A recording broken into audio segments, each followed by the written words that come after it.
Сейчас в Казани такими пунктами для раздельного сбора мусора оборудовали 850 дворов. Как мы видим, сетка для пластиковых бутылок не пустует. Есть отделение для бумаги и крупногабаритного мусора.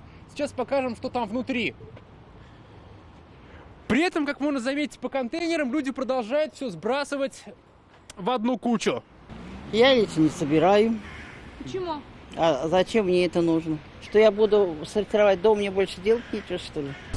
Жительница казанского поселка Восточный Диана Шаяхметова напротив радует за раздельный сбор мусора. Вот только у них стоит обычный общий контейнер. Очень хотела бы, чтобы в нашем поселке тоже организовали раздельный сбор мусора. Хотя бы первоначально поставили контейнеры для пластика отдельные.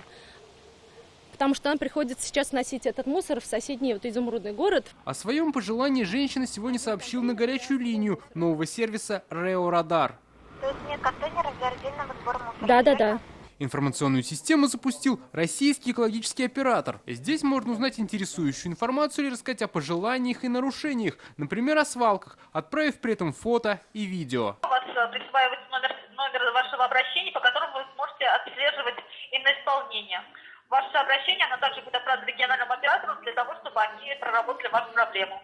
В Татарстане работают два региональных оператора. В западной части республики УК по ЖКХ, в восточной – Гринта. Будет помогать РЭО в том, что все заявки, все жалобы от жителей, они пойдут централизованно, потому что на данный момент, к сожалению, многие люди не знают, куда обращаться. И иногда пишут в министерство, в ведомство, в прокуратуру именно по тем вопросам, которые их интересуют, не совсем в адрес. И получается определенный долгий круг. К нам сейчас в основном поступают жалобы на несанкционированные свалки или кучу мусора в неположенных для этого местах. Также люди задают вопросы по графику вывоза отходов или по использованию контейнерных площадок.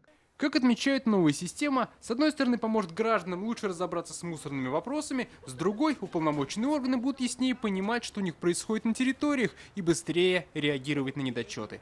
Дмитрий Аринин, Вадим Илларионов, ТНВ, Казань.